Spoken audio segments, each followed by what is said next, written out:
Hello, welcome to Casual Veteran Gamer. In the video today I'm going to be doing a tips and tricks video for Baldur's Gate 3. I'm going to try and make it as quick as possible, and I'm going to split the video into a few different sections for different types of tips.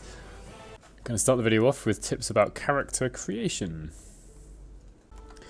Before I give you the first tip, some of these will feel like very basic, so maybe more suitable for beginners. Some of the tips will be slightly more advanced, and hopefully everyone will find at least one useful tip during this video. For the first tip, I'm going to tell you which abilities are important for which classes. So strength is useful for anyone using melee attacks. So potentially cleric, definitely fighter, maybe ranger, maybe rogue, but probably not warlock or wizard. Dexterity is basically useful for everyone. It's almost like the top stat, as it were, because it gives you extra armor class, extra initiative, extra damage to ranged attacks, extra damage with finesse weapons. Constitution, there's no particular class that needs this, but every class needs it. It determines how many hit points you have, so you don't want to have this low. Intelligence is for Eldritch Knights, Wizards, and Arcane Tricksters. Wisdom is useful for Clerics and Rangers. Charisma is useful for Warlocks. Second tip, keeping in mind which abilities go with which classes, you would be a good idea to pick a race that is suitable for your class. So as an example, elves have extra dexterity, which would be good for almost anyone, because dexterity is pretty much useful for everyone. But then you also get +1 intelligence, so I would definitely suggest a high elf would make a good wizard. Let's go to tiefling. Tiefling, this particular type of tiefling, intelligence +1, charisma +2, could be a good wizard or good warlock. Drow, dexterity and charisma, so dexterity goes with a lot of classes, charisma goes with warlock, and so on. So pick a race that synergizes well with your class. Third tip, where possible, when you're assigning ability points, you'll notice there are two numbers. The first number is the modifier to rolls in the game. The second number is just the actual ability score. And then you'll notice, hopefully, that when you're on an odd number, the modifier goes up by 1. So wherever you can, it's usually a good idea to make your ability scores even numbers so you can get the highest possible modifier for the minimum number of points, because quickly looking at wisdom here, it's +2 at 15, also +2 at 14. There are some exceptions to this, but try and get something to an even number. If you've got any points left over, probably put it in strength. When you're picking your classes, say you want to be a warlock, at the moment in early access, there's no point in picking the Great Old One, unless you want these two spells in particular, Tasha's Hideous Laughter and Dissonant Whispers. Apart from that, they've got no benefits. Let's say you picked a High Elf, and you get to pick a cantrip. Most cantrips have some use somewhere or other. I've been a bit harsh on True Strike in my previous videos. I'm always saying don't take it. It's not quite that bad, but it could lead you into a trap. It's not always going to be the optimal thing to use. So I will do a video on True Strike in the future. I would usually stay away from it. Then going back to abilities, and these modifiers really don't have a minus in dexterity. I've told you it's quite an important ability already. And having a minus in dexterity, putting it at 8 or 9 if that's possible, means your armor class for almost all the classes will decrease by 1, making it easier for anyone to hit you. Side note, Shadowheart has a dexterity score of 9, and that really annoys me. Which skills should you pick? Most of them are okay, most of them come up quite often. A few of them don't come up very often. First one that I've only seen come up once. I'm sure it comes up more than once, but being performance, this isn't really very common at the moment. And for skills that you should have at least 1 or 2 people with, Arcana comes up quite often. Religion comes up a couple of times. Perception, you need people with being proficient in perception. And the charisma skills, it's useful to have a few people proficient in 1 or 2 charisma skills. When I say charisma skills, it's not obvious here what they are, so let's go through them very quickly. They are, it's going down the list, deception, intimidation, performance, persuasion, and I think that's it. Yeah, just trying to make sure I didn't miss any out. Okay, that's it for all the tips for character creation. A few basic things to do with ability scores, your race, class, and skills. Next up will be tips you can use in combat. Alright, first tip for combat is ideal if you can start combat while you're sneaking, so you can get a hit off for free and do some damage to the enemy, or do something else to the enemy before they get a chance to react. So here I'm just going to use Gale. This isn't necessarily the best thing to do, but oh, look at that. There we are. they're all surprised. Now, next part is, while they're surprised, click on the portrait of another character and get them to make another attack. Well, not another attack, but get them to make an attack. So here comes Lae'zel. Ooh, here comes Lae'zel, trying to do some damage. And this leans nicely into my next tip, is try and focus on one enemy at a time. So there, I've started a combat, focused 2 attacks into one enemy, and the enemy is now dead. I've gone from 6 down to 5 without taking any damage whatsoever, and I continue cycling through. It's Gale's turn before all the enemies get to have an attack. And he can't kill anyone by himself right now. So next best thing, if you can't kill any people, use control spells to make them prone, or in this case, can try and make them sleep. So I'm going to try and make these 2 people sleep. Down they go. So when it comes to their turn, they're going to do anything. And you're going to make him hide away. Something else I did just here is get Gale out of harm's way. So we're using cover, so he can't be targeted or seen. And also, he's still got a bonus action, right? It looks like he can't do much. Well, we've got these 3 things here. Hide. It might not always be perfect, might not work, but it's always something good to use at your bonus action. Okay, this character here is one of mine that I made. She is a halfling. Her movement speed is 25, which seems like, oh, that's not very far. But being a fighter and having a high strength in particular, what I can do is use jump. You can go all that distance, which if I measure it out is 25 feet. I click on that once. And, okay, this is a bit messed up, but it's only used 10 feet of movement, I promise you, even though it says 30 out of 30. Next tip is for melee attacks only. You can see here I've got a 70% chance to hit. I can increase my chance if I go around the back and hit him. Now, before I show you that, there's another tip. I'm plotting my movement. You can see there's a little red arrow from the base of this character. They're going to get an opportunity attack if I do this. So I've got to find a way around the back without getting an opportunity attack. Ooh, there we are. Perfect. And now from behind I get this backstab. 91%. Whack. So here's Lae'zel. She's used up all her movement, and I want to use her action to attack one of these people over here. Mostly so I can show you the next tip, which is these 2 people here are sleeping and they're prone. Now, apart from the fact that hitting them will wake them up, you can see it the percentage chance to hit.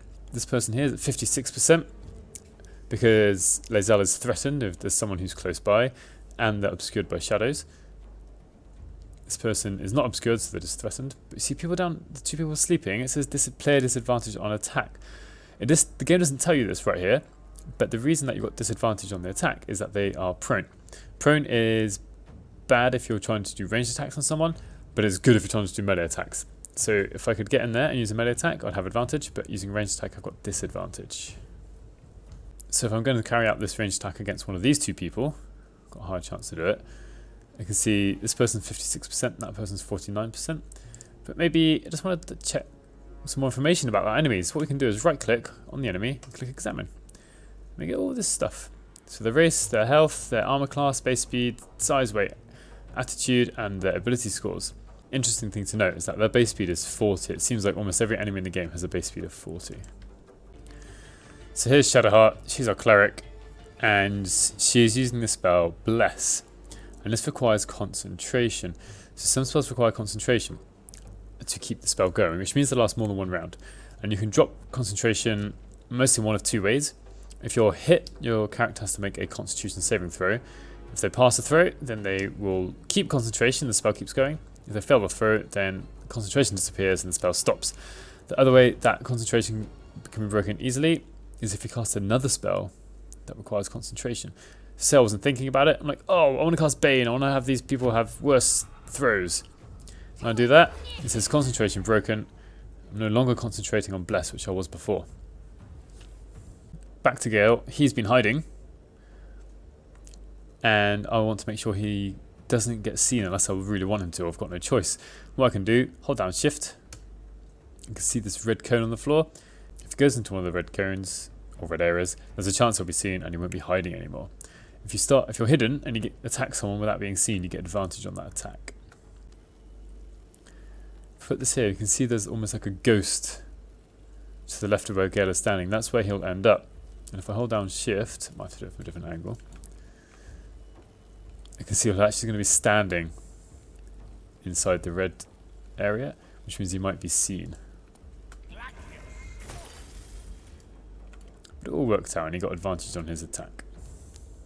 If possible, it's not always going to be possible, but if possible, keep the enemies together. Because what this means is, depending on the class, there are going to be different abilities or spells you can use, such as here, that have an area of effect, or AoE. So for example, with this greatsword, two-handed sword, I've got cleave.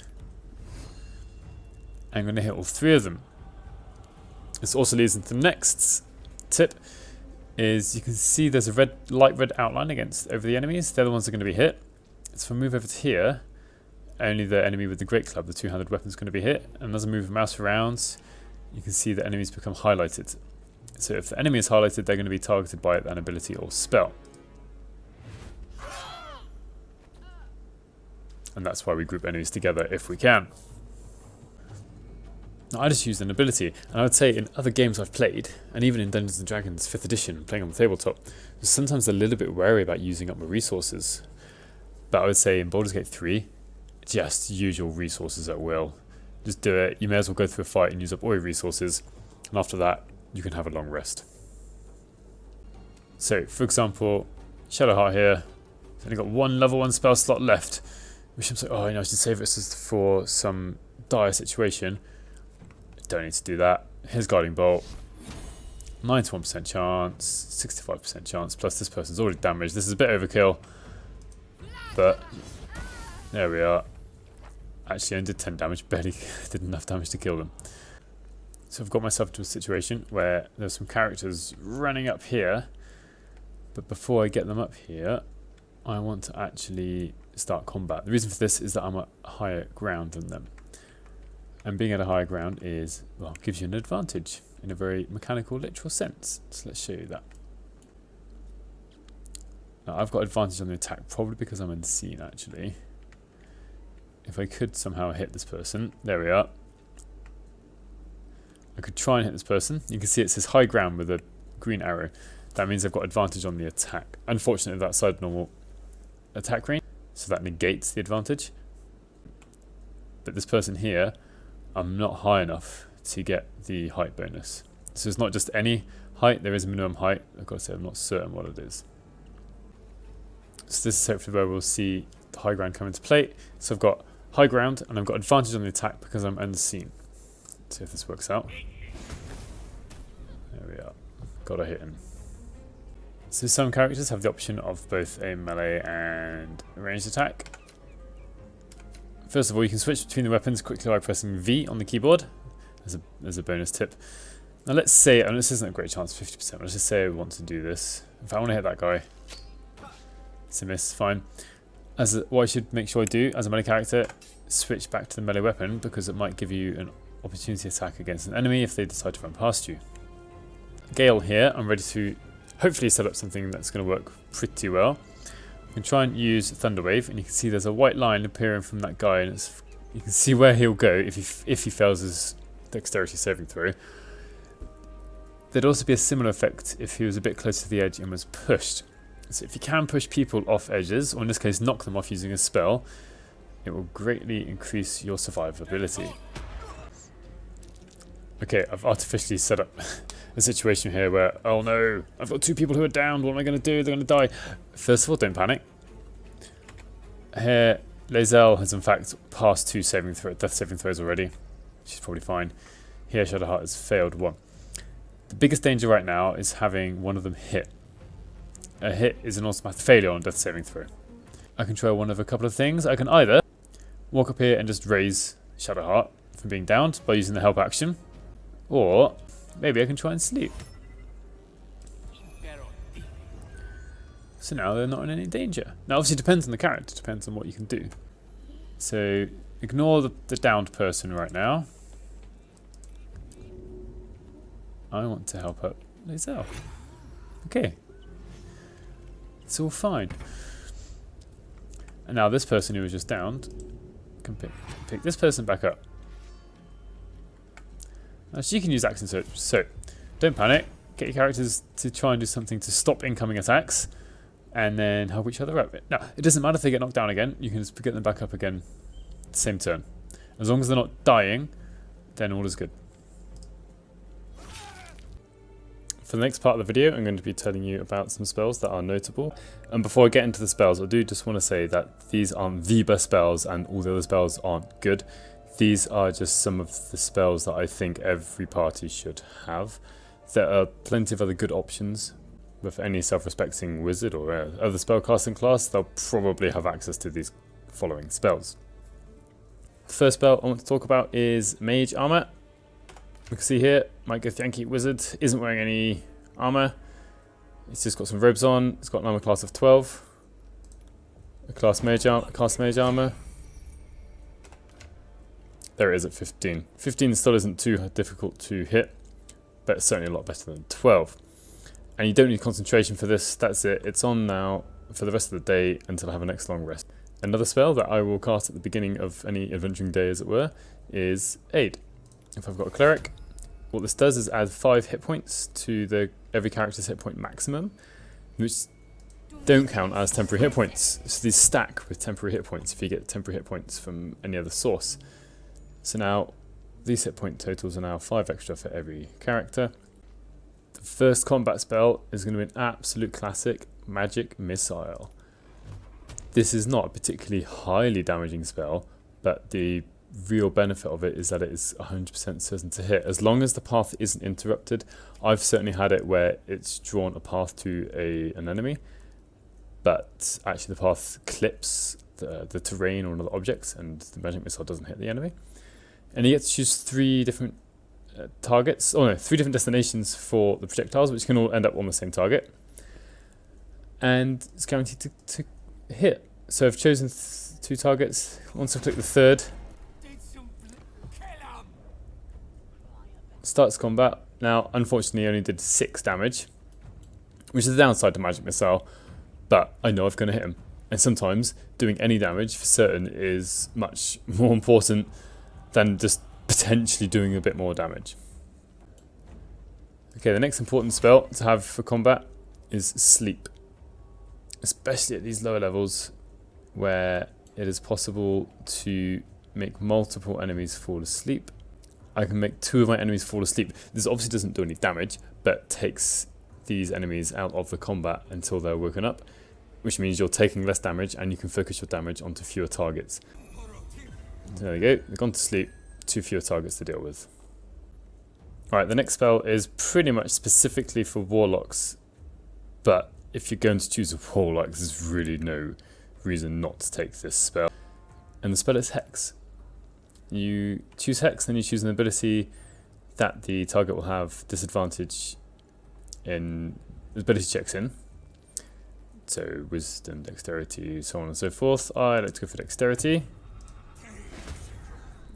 But there's one other benefit to the spell, which is whenever you hit the spell, you do an extra 1d6 necrotic damage. And currently necrotic damage isn't really resisted by very many enemies.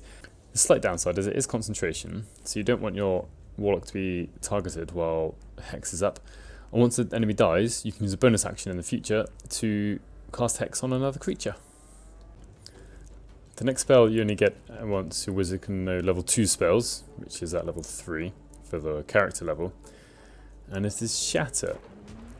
The reason I think this is a notable spell is that currently it's the only AoE spell that you can cast at range and choose the exact location where you want to put it. I can cast like this. I'm going to do this and it's going to wake up the 2 sleeping goblins, but it should certainly kill that goblin. So there we are, they've got 3 enemies highlighted. The next spell is also class specific, which is Hunter's Mark for a ranger. Whenever you use a spell on a creature and that creature is hit by an attack by you, it does an extra 1d6 piercing damage. This also requires concentration, but you can also recast it when the enemy has died. Nicely, it uses a bonus action, so you can cast it on one spell, there, Hunter's Mark Quarry, and then attack on the same turn. Next spell is really kind of 2 spells, and is useful in a situation where there is not very much light and you want to lighten up the area. Sometimes some of your characters might not be able to hit things as well. because the targets are obscured by shadows. So here I can use Dancing Lights as a cantrip, and then completely lighten up this area so they're no longer obscured by shadows. Another good cantrip to use instead of this is Light, which you can cast onto a character which really casts light on their weapon, and they can run around with having light on their weapon. The next spell I want to talk about is Find Familiar. Now I've chosen this specifically for Rangers and Warlocks because they get extra options on top of the Familiar, plus it doesn't use a spell slot for them to cast. So this is a Beastmaster Ranger, and it gets the options of finding a normal Familiar, but they also get to summon a companion, so we get this extra choice. Currently the giant spider's pretty much the best by no doubt. Even if it does require a spell slot, you can use the companions to do a little bit of scouting ahead, maybe do some small attacks or distract an enemy. Right, a couple more tips for spells before moving on to the last set. So firstly being about what spells you have prepared. So here, I've got a wizard. Got all the spell slots, just had a long rest. I want to cast Mage Armor. Brilliant, okay. Done. I've got my armor class higher. Now I don't need to use this for the rest of the day, so come back to the spell screen and get rid of Mage Armor. I don't need it for the rest of the day, why would I have it prepared? And instead I'm going to pick Shatter, because I love Shatter. And also I don't want Witch Bolt, I want Misty Step. And then say also for the Cleric, let's say I've just started the day. I don't want to have Create Water, I want to have Aid, I want to cast Aid, so I cast Aid. There it is, bring up the spellbook, and then take Aid out. And I can put instead, I don't know, Shield of Faith, whatever I want. So after each battle, you can pick and choose what spells you have prepared. And lastly, to do with clerics specifically, you don't really need to have any healing spells. Although Healing Word is good because you can get creatures to stop being down. You can raise creatures from a range using Healing Word, and it's only a bonus action. Now I'm saying you don't need healing spells. Why am I saying that? Well, if you're hurt, have a look in the inventory and eat some food. There's plenty of food around, especially if you open up lots of chests and things. And food heals you for a decent amount. And considering once you're out of combat, you can just rest anyway. You don't even need to eat the food. In combat, eat food, maybe have Healing Word ready. Otherwise, don't waste your time having healing spells prepared. Right, the next step I'm going to combine a few separate things into one tip, being some keyboard shortcuts. So I'm just going to rattle off a quick list of them. So Shift shows you the vision of any characters, not just enemies. Alt shows you items of interest. It doesn't show up every single item that you can loot, but it will show up some. Space pauses the combat, so you don't have to click down there, and Shift Space ends it. Pressing the buttons F1, F2, F3, F4 select different characters depending on what order they're in the bottom left. C automatically puts you into hiding, stealth. V switches weapons, and then there are other keyboard shortcuts to do with opening up different screens, such as M, quite usual for map. N brings up the character sheet. I is inventory. K I've already come across as spellbook. O takes you to the tactical view, as they call it. You've also obviously got the numbered shortcuts down here in the shortcut bar. And lastly, if you want to be wielding your weapons as you're walking along, press tab. If at any point one of your characters has an ability check and isn't in a conversation, because sometimes the outcomes of conversations really do depend on one ability check. Say it's a perception check. If one character fails, then bring your other characters nearby if they aren't already. Also, as you're walking around the map, you can drag characters out. So when they walk by themselves rather than bringing along the whole group with them. Obviously, this beast is coming along, and they can't actually separate familiars from their owners. Alright, time for some less than honourable tips and tricks. Some might even call them cheesy or even bugs. So what have I done? I've cast Mage Hand, Invisible. This is specifically for Githyanki. But look at that, the Mage Hand isn't in combat. The reason for this is it's invisible. So what I can do is go around and shoving. Down it goes. 6 damage, done. and still out of combat. So Githyanki can summon a mage hand and push people around. I think this also works for characters that are invisible. You can run around pushing people, shoving people, so you can get them into any position you want or knock them off places, doing damage or potentially killing them depending on where you are. Right, another less than honourable tip is dropping candles on the ground, dipping your weapon in the candle, pick it back up. This also works for creating light in dark places. So now Gale's weapon causes extra fire damage. What we can do actually is transfer this to Lae'zel, who's in combat. Go to Lae'zel. She can now drop the item. There it is. Turn on without using an action. Dip. There we are. She's now going to do 1d10 plus 3 plus 1d4. So basically carrying around candles is a little bit overpowered. Alright, lastly and perhaps most least honourable of the tips is using some very particular spells, but some concentration spells. I'm largely looking at concentration spells which have a time of -1. So what we can do is pick one of these spells, let's say Shield of Faith, and cast it. Let's cast it on Lae'zel. Make her armor class even higher. What's it at now? 19, not bad. If she had a shield, it'd be 21. Amazing. And then maybe also I'm going to cast Aid with my cleric. So what's going to happen here is going to get rid of the cleric eventually. Then if we fast travel to camp, what I'm going to do now is get Shadowheart out of the party. Right, I think you should go to, say, Astarion. You're staring at me again. Come join with me. Will you travel with us? Alright. Lead on. Fast travel again. Let's just leave camp. Here we are. We'll notice that we've still got Aid going. Obviously not on Astarion. And Lae'zel's got Shield of Faith. And that won't ever leave her. Anything that's got a timer on it, as in only lasts a certain number of rounds, like 2 here, will last 2 rounds and then it will stop. Okay, that comes to the end of all the tips that I have come up with so far. I'm sure there are plenty of other tips. Perhaps you can let me know some tips, some more advanced tips.